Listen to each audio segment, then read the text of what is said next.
Hello and welcome to my day 2 update for the Spellblade Inquisitor, and this day 2 update is a big one because it's a fundamental change of what I was planning to do. Yesterday I had Void and Ironsol in Twitch chat reach out to me and say, hey, you should try out the new Storm brand. It's OP, it's cracked, it's amazing, and I gotta say they were right. I tried it out. There's just something about this Storm brand of Indecision. You cast it really fast, and as far as I can tell, it just does a lot more damage than base Storm brand. Supposedly, it's a little bit worse clear-wise, but when I'm clearing with it, it doesn't feel bad. I'll showcase that.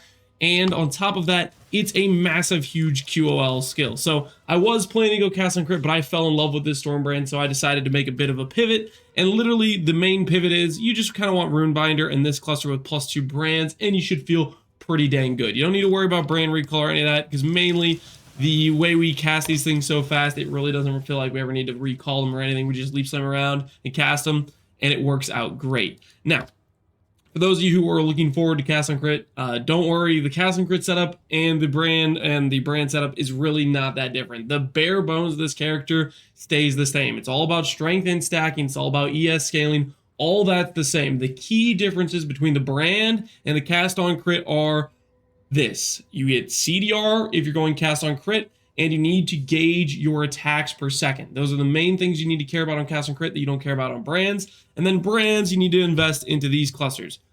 I will give some idea of what the tree will look like in terms of differences as I spec this out and I get higher up there. For right now, one more difference I should note is brands / self-cast can go blood magic, cast on crit cannot. The reason for that is blood magic plus wrath pith doesn't really work on a cast on crit setup. It will feel like you're constantly stunning yourself because you constantly will be out of mana, because cast on crit, every time you trigger a spell, you'll sacrifice that 10% life, and the time it takes for you to go to do that Cyclone, that next attack for Cyclone, since it hits so fast, it will be like, it'll register out of mana to cast, so it'll constantly be like stopping you, and it feels really awkward, feels bad, and that's why you can't go blood magic with Cyclone or cast on crit, but you can as self-cast, because self-cast, there's enough time in between you casting that it never really feels like it's proccing you out of mana. So that's one of the key differences here. I'm going to be going for reservation, life reservation on a self-cast setup, whereas on cast on crit, you just wouldn't go blood magic and you wouldn't go these reservation cluster. Those are some of the key differences. Hopefully that makes sense. You have CDR with cast on crit, you don't go blood magic stuff, you don't go life reservation efficiency, and you need to make sure you plan out your attack rate to match the CDR you have, which I have in the guide of the video that I posted in the notes section, so that should be fairly straightforward. Okay, anyways, now that I got that out of the way, Storm Random Indecision. Why am I playing this? It feels just so dang good. I'm going to go give you guys a showcase real quick here of a T16 Minotaur. I am, full context, level 92. The main gear swaps we did today where we got Ivory Tower, we got ourselves a Balbala going over here. Note to self, if you are playing cast on crit and you don't care about this node right here, you can put it in the normal spot where it feels good and hits a lot of clusters. But because I'm playing brands, I don't want to overwrite Runebinder because it's half of my damage when it comes to putting brands on an enemy. So that's why we can't put it in the normal spot, and my tree looks a little bit weird because of it. Anyways, we got Balbala, you get your Bismuth Flask, you get your Coruscating Flask, you get those qualitied up, and you have reuse at the end of Flask. This will sustain perfectly while you're doing content. And then you have a Quicksilver with use when full, with like something like Gain Charge on crit, and that will give you pretty good uptime on your Quicksilver as well. And then you mix in things like a Cyclopean Coil, Shaper's Touch, Crown of the Inward Eye, Wrathpith, some of the basic uniques I have recommended in the guide. And then on top of that, as far as rares go, I went for a Fractured Chaos Res just to give myself some decent Chaos Res. And then I did an Essence of Strength until I hit OK Life, and I hit a Res, and I was like, you know what, I'll use that. I'll just craft Life, or Movement Speed can't be chilled. I'm not rich, so I couldn't afford to do much more. But ideally, you'll end up wanting to get an Abyssal Socket, T1 in, T1 Strength, and that's like late game when you're actually upgrading and investing into the character's gear. But for right now, this will do. And eventually, I'd obviously like to get action speed and better implicits on the boots. But this is a placeholder, and it works just fine as is. After that, I made some investments into synth gear. Onslaught on hit ring, percent strength ring. These cost me 2 div and 3 div respectively. The prices have been going up. The point is, if your early game gets some divines from the Sanctum, which we did, you can buy some really nice synth gear for really cheap, because Initially, no one has money, but some people are going to drop things like Onslaught on Hit or percent strength rings.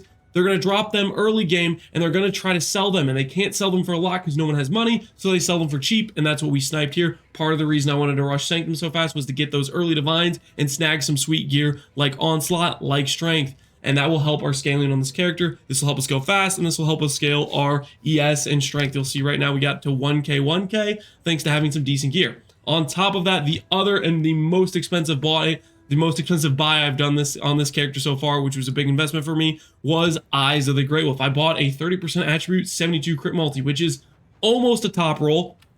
And the nice thing about Eyes of the Great Wolf, this league that you couldn't do in any other league, is you can quality this now with the new catalyst from Ultimatum. The Ultimatum catalysts seem pretty rare. I'm planning to farm some 13-round ultimatums with this character with the setup I got now. Tomorrow I'll probably make a video on Ultimatum. I'm really excited to try it out and see how it goes.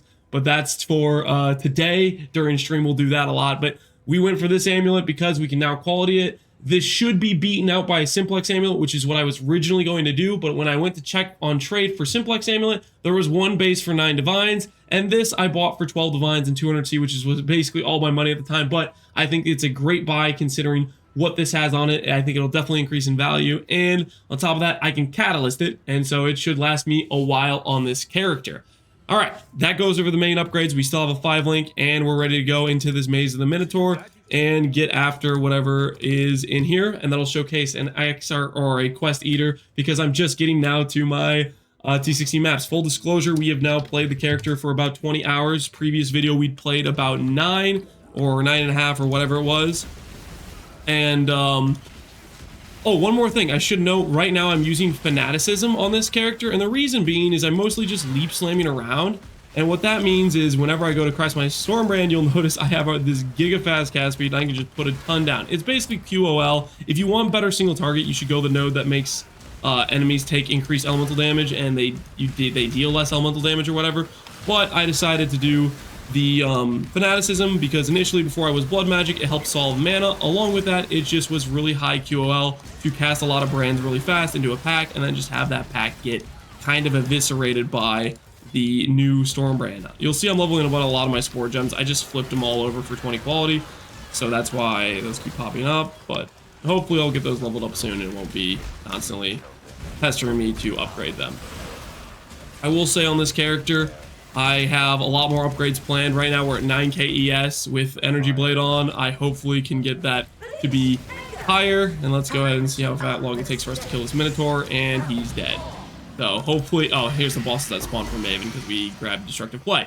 That's what it looks like with this character right now. The map mods weren't particularly, yeah, they were kind of a joke map mod, so it's not really a like juiced up Minotaur, but hopefully it gives you some context for how fast this skill kills things. This Stormbrand shreds, and not only does it shred, you get to stand away, you get to jump around, you get full mobility of your character along with this instant fast cast speed. I love it. That's why I'm playing it over Cast on Grid right now. I think it's incredible. I think it'll do really well in pretty much all context. Ultimatum, bossing, Sanctum, whatever it is, this skill will dominate. I'd heavily recommend checking it out. Honestly, I recommend it over pretty much everything I've tried with this character so far.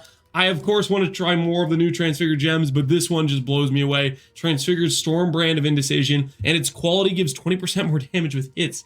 That's pretty sick quality. All in all, check the skill out. It is sick. All right, that's the update for the Stormbrand Inquisitor. If you check me out on stream after this video, I will be doing Ultimatum. I'm going to be trying to do the 13 wave challenge. It's probably going to lead to some bricks due to ruin and stuff, but I'm excited to try it out. I missed Ultimatum, one of my favorite mechanics of all time, and hopefully I do okay at it. All right. Anyways, thanks for watching the video. As always, take care, Exiles, and peace out.